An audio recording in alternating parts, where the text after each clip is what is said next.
Olá, meu nome é Felipe e eu vim aqui hoje para contar para vocês um pouquinho da tomografia computadorizada na rotina veterinária. Eu também vou mostrar para vocês alguns casos clínicos que aconteceram na nossa rotina, onde o raio-x e o ultrassom não conseguiram fechar um diagnóstico de maneira mais assertiva, ou ainda que nós precisamos da tomografia computadorizada para definir um prognóstico ou até definir a conduta dos casos conforme eles foram se apresentando para nós. Mas antes de mostrar os casos, eu queria comentar um pouquinho e mostrar para aqueles que não são veterinários, que não militam na nossa área, o que acontece na nossa rotina, no nosso dia a dia. Então, esse aqui é o nosso paciente típico, né? Um cão é o que representa hoje 75% ou mais da nossa rotina, e esses pacientes, eles podem variar muito de tamanho. Eles podem aparecer, o que já é uma característica bem interessante na rotina veterinária, onde eu faço imagens de tomografia computadorizada de cães muito pequenos, como chihuahuas, yorkshires, que podem pesar até menos de 1 quilo, até dog alemão, pastor alemão, dog de Bordeaux e outros cães de grande porte ou de porte gigante, que podem chegar a pesar até 100 quilos ou um pouco mais. O maior cão que eu fiz tomografia computadorizada foi um dog alemão de 108 quilos. Mas não só de cães e gatos vive a rotina do veterinário que trabalha com tomografia, do radiologista veterinário. De vez em quando aparecem pacientes como esse filhote de leão, de pouco mais de 2 meses de idade, 3 meses. Eu vou mostrar o caso dele mais tarde para vocês, para entender por que nós precisamos de uma tomografia computadorizada de um paciente tão especial quanto esse. Mas também a gente pode se ver durante a carreira em situações onde a gente tem que lidar com pacientes extremamente inusitados. Então, de vez em quando aparecem animais de zoológicos, de organizações não governamentais que lidam com animais selvagens e silvestres de vida livre, ou mesmo animais em cativeiros, que podem variar aí de um filhote de leão até um rinoceronte, ou eventualmente algum animal de esporte, algum animal de produção, então, eventualmente um caprino, um ovino, um suíno, eventualmente uma ave de produção ou não, pode ser papagaio, é bastante comum na nossa rotina, às vezes cacatuas, araras e, eventualmente, alguns répteis, enfim. Na verdade, qualquer animal, de vez em quando até alguns peixes também é possível, a gente já fez na nossa rotina.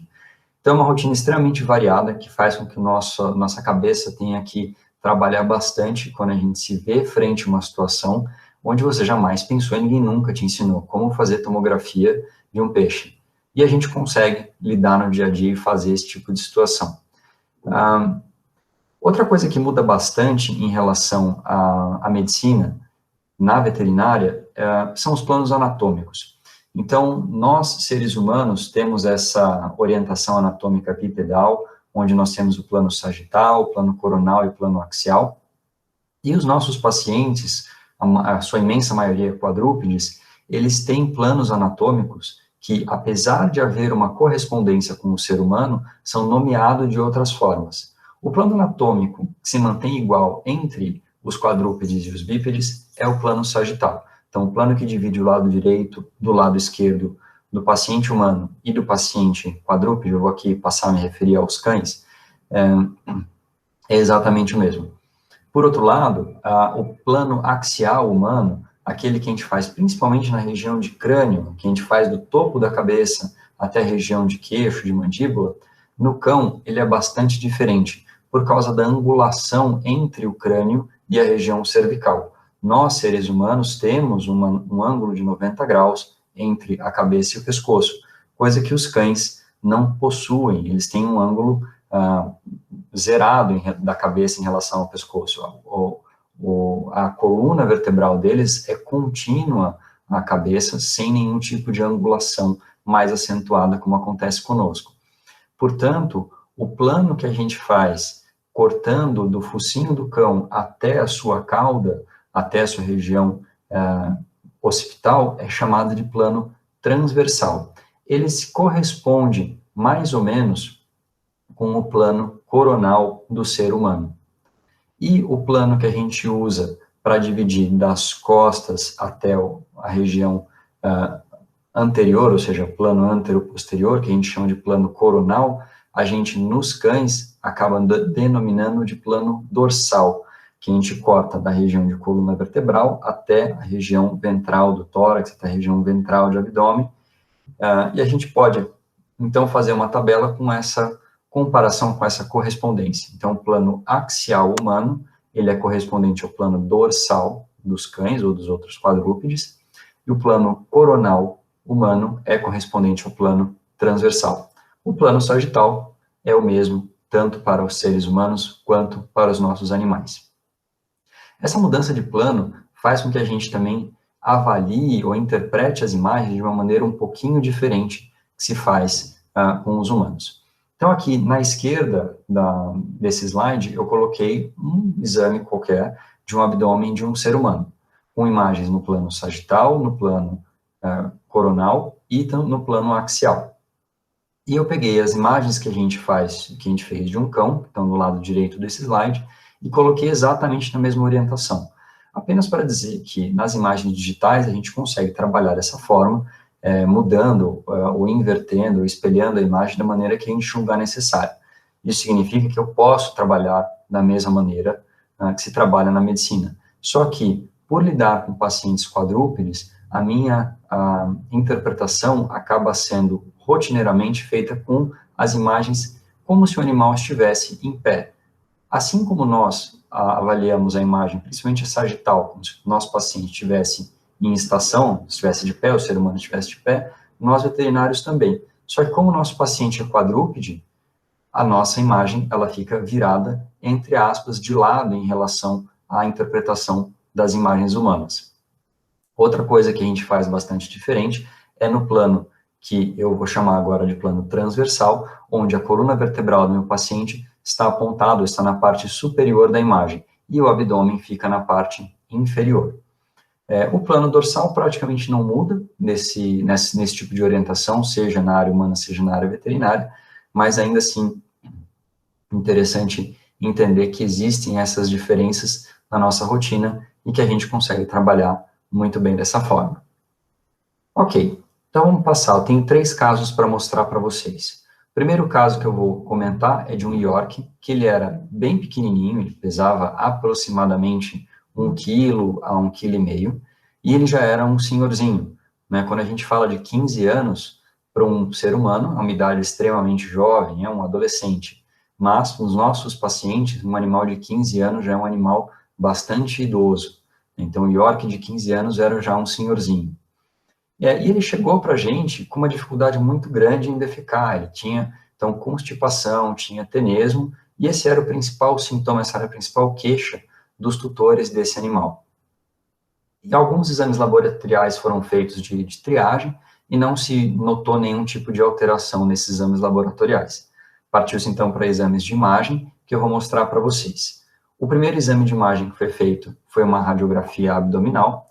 Nessa radiografia abdominal, algumas coisas chamam a nossa atenção. A principal delas é que o cólon desse paciente, que eu estou marcando nessa região aqui, está bastante dilatado por um conteúdo de radiopacidade heterogênea, de um conteúdo fecal, e que ele sofre uma diminuição abrupta da sua espessura. E quando a gente vai olhar o porquê que isso está acontecendo, o que está causando essa diminuição abrupta de espessura do cólon, do lúmen do cólon, a gente percebe que tem uma área de radiodensidade água homogênea na porção abdominal caudal e entrando e se estendendo até a cavidade pélvica. E isso já sugere para a gente, ou um dos diagnósticos diferenciais que a gente pensou por essa radiografia ou foi uma neoplasia, ou uma neoformação nessa região de abdômen caudal e pelve.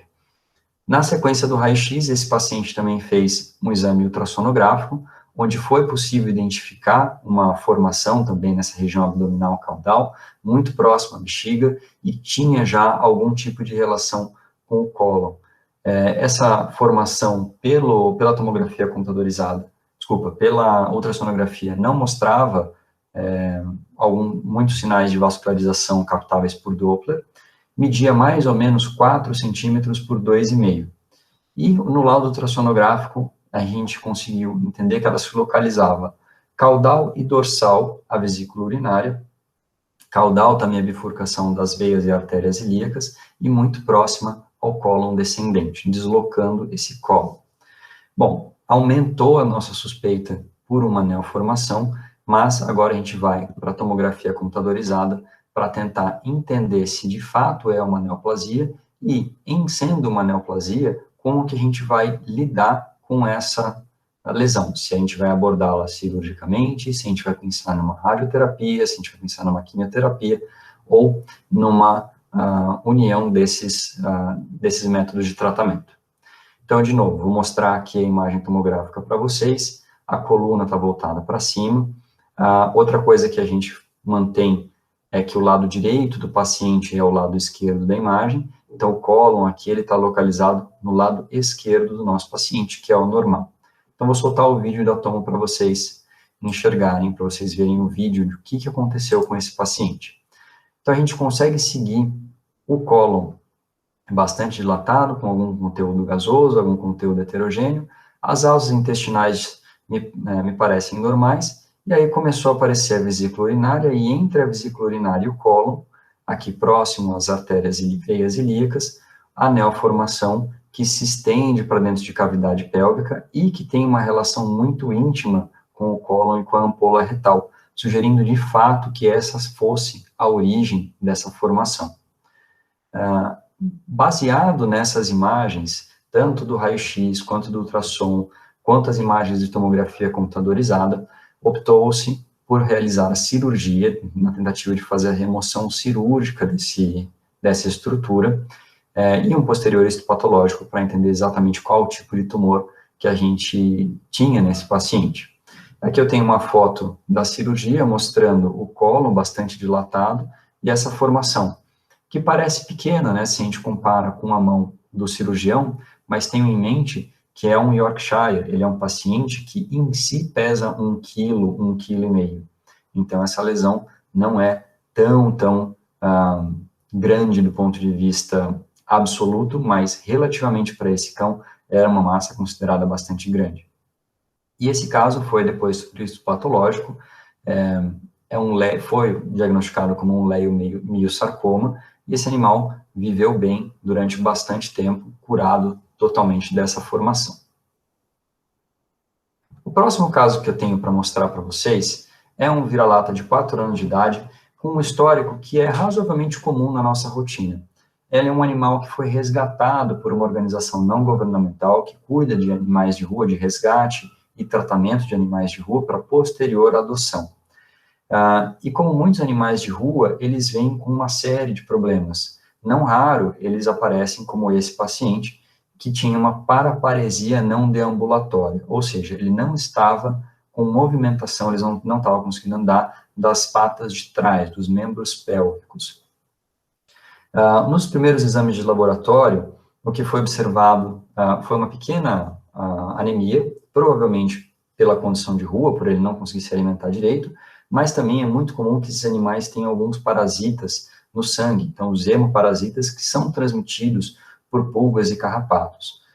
Então, já pensando nisso, ele já iniciou um tratamento para ectoparasitas, ou seja, para pulgas e carrapatos, para eliminar a possível causa de uma eventual hemoparasitose. Em paralelo, também tentava-se se descobrir exatamente o que tinha acontecido para ele estar paralisado. Ao exame neurológico, o que foi visto? Ele tinha déficit de propriocepção nos membros pélvicos, os membros torácicos estavam preservados, o que já exclui para a gente uma localização de lesão em cervical ou cérvico-torácica, sobrando aí a parte tóraco-lombar e lombosacra, que é como a gente divide a coluna vertebral nos nossos pacientes. Além da ausência de propriocepção nos membros pélvicos, o tônus muscular dos membros pélvicos estavam preservados e os reflexos patelares eles estavam aumentados. Isso em si já é um belo indicativo de uma lesão em segmento tóraco-lombar, que nos nossos pacientes caninos vai de torácica 3 a lombar 3. Só para vocês, quem não é veterinário, os cães eles têm uma fórmula de vértebras que são 7 vértebras cervicais, 13 vértebras torácicas e 7 vértebras lombares, além das 3 sacrais. Então, esse segmento de torácica 3 a lombar 3 é o segmento que a gente considera tóraco-lombar e que tem sinais e sintomas muito parecidos com esses descritos nesse caso. Uma outra coisa que diferenciou um pouquinho esse caso é que na hora que foi se palpar a região de coluna vertebral, a palpação epaxial, notou-se um desvio de coluna vertebral e já começou-se a suspeitar de um possível atropelamento, um possível trauma que tenha sido o evento causador dessa paralisia. Como ele é um animal de rua, a gente não tem acesso a histórico prévio e a gente tem que trabalhar com aquilo que vem, que é muito pouco. Então, a gente acaba lidando muito com os sinais e sintomas que o paciente apresenta. Então, de novo, começamos com o exame radiográfico, e no exame radiográfico a gente conseguiu enxergar. Então, só para, antes de falar os achados, a gente vê as costelas que determinam a coluna torácica. Aqui seria a última costela, então aqui a gente está vendo a torácica 13 e a primeira vértebra lombar. Nessa região de transição tóraco-lombar, a gente vê um grande remodelamento ósseo, desvio de eixo de coluna, ausência do espaço intervertebral e algumas imagens que sugerem um pouco de proliferação óssea, que provavelmente é desse calo ósseo. Aqui na imagem que seria correspondente no humano de antero-posterior, que nos cães a gente chama de ventro dorsal, a gente vê também a fusão desses corpos vertebrais de T13 e L1, e inclusive vê também uma fratura da costela esquerda de T13. Bom, então por que a gente vai fazer a tomografia desse paciente? A gente precisa entender se, além dessa fratura, eu tenho algum dano medular irreversível, no sentido de eu tenho algum tipo de comprometimento de canal vertebral muito importante, definitivo, ou será que vale a pena partir para uma cirurgia reconstrutora dessa coluna vertebral?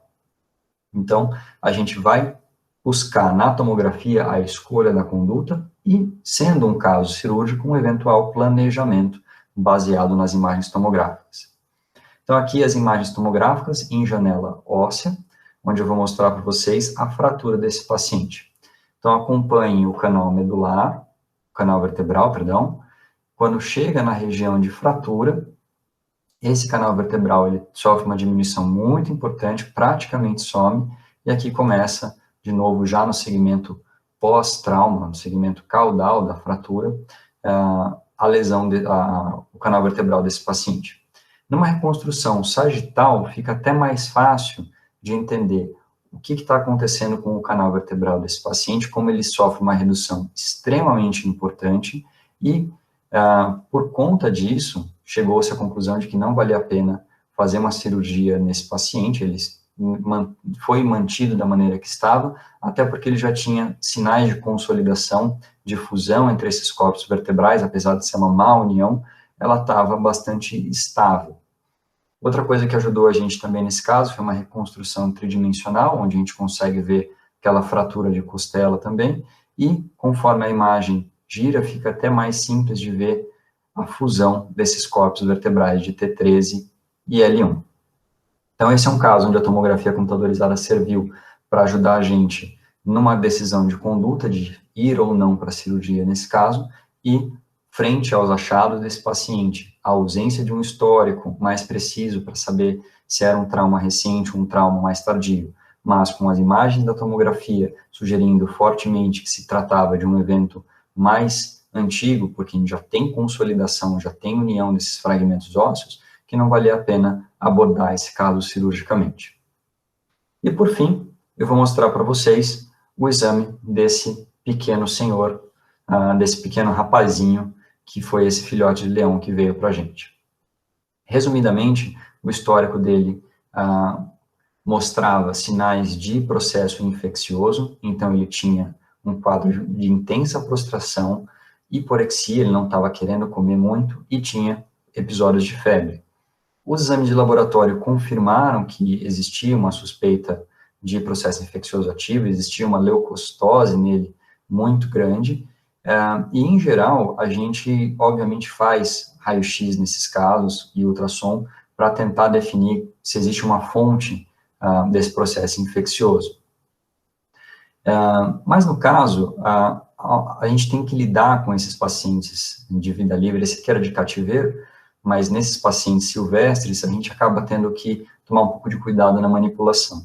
Então, decidiu-se que, já que nós iríamos pensar em fazer uma bateria de exames muito grande nele, que valeria mais a pena já anestesiar esse paciente, partir direto para uma tomografia computadorizada, pulando o raio-x e o ultrassom, para tentar definir um foco infeccioso para esse paciente. E, bom, já no escanograma, no topograma ou no scout desse paciente, já foi possível identificar algumas alterações importantes no pulmão desse paciente, nos levando a crer que se tratava de um caso de pneumonia e bastante importante. Outra coisa interessante desse escanograma é para mostrar que os nossos pacientes têm que ser anestesiados para fazer o exame de tomografia computadorizada, ou, no mínimo, tem que ter uma sedação muito forte, e que, até por conta do procedimento anestesiado, a gente mantém esse paciente monitorado. Então, aqui a gente tem os eletrodos do eletrocardiograma, aqui na orelha dele a gente colocou o oxímetro, e aqui, próximo ao tubo traqueal, a gente colocou o capnógrafo. Então, animal plenamente monitorado, procedemos à tomografia dele. E o que a gente conseguiu enxergar nesse exame de tórax é realmente uma quantidade muito grande de opacificação pulmonar, bastante difusa, de padrão alveolar, cheio de broncograma aéreo. A gente começa a ver já um padrão um pouco mais vidro-fosco, já tendendo ao alveolar na porção cranial, principalmente cranial direita desse paciente, mas que rapidamente se transformam em áreas consolidadas de opacificação muito, muito intensa, e conforme a gente vai passando o coração, a gente vê essas áreas de opacificação pulmonar de padrão alveolar muito intensificadas, bastante broncograma aéreo, sugerindo fortemente um quadro infeccioso por pneumonia. Outra coisa que a gente consegue ver também, usando a ferramenta de intensidade de projeção mínima, numa reconstrução multiplanar em plano dorsal, são essas áreas bastante opacificadas e também a árvore brônquica um pouco mais evidente. Um quadro bastante feio. O que foi feito desse paciente? Ele entrou-se com um tratamento bastante agressivo para a pneumonia, e ele melhorou bastante, ele ficou bem depois desse episódio todo, dessa doença, mas ele não tinha só pneumonia, ele também tinha um quadro neurológico. Então nessa mesma oportunidade a gente também fez ressonância magnética do crânio desse paciente, onde a gente viu uma alteração congênita, ele também tinha uma hidrocefalia, e acabou-se que, por questões de manejo e de manutenção de vida complicada desse paciente, ele acabou se optando pela eutanásia dele, pouco mais de 2 meses depois desses diagnósticos. Bom, para resumir, o que eu queria deixar de mensagem para vocês é que a tomografia computadorizada na medicina veterinária é um método de imagem muito, muito versátil. A gente pode usar ele para muitas situações. A gente usa muito na parte oncológica, a gente usa bastante na parte de tórax, é o padrão ouro para várias doenças de tórax, não só de tórax, mas também de abdômen. Algumas alterações mais específicas de crânio também são muito bem avaliadas por tomografia computadorizada. É um exame extremamente rápido, e com os aparelhos mais modernos isso tem ficado cada vez melhor, só que a gente tem sempre que pensar que o nosso paciente tem que ser anestesiado, ou pelo menos tem que ter uma sedação muito, muito intensa. E ele também é um método de imagem que eu gosto muito porque ele é muito sensível, ele vê muita coisa. Hoje em dia, a gente usa cada vez mais a tomografia computadorizada, e a gente consegue chegar a diagnósticos cada vez mais assertivos, cada vez mais precisos, consegue dar expectativa de vidas ou horizonte prognóstico para os nossos pacientes cada vez melhores, e consegue sugerir e acompanhar doenças por muito mais tempo. Então, a tomografia é um aliado fantástico e, hoje em dia, indispensável na rotina veterinária. Pessoal, muito obrigado, e eu deixo vocês, no final da minha aula, com um quelônio, um quelônio fêmea, uma jabuti, que tinha vários ovos na sua cavidade celomática. Ok? Muito obrigado e grande abraço.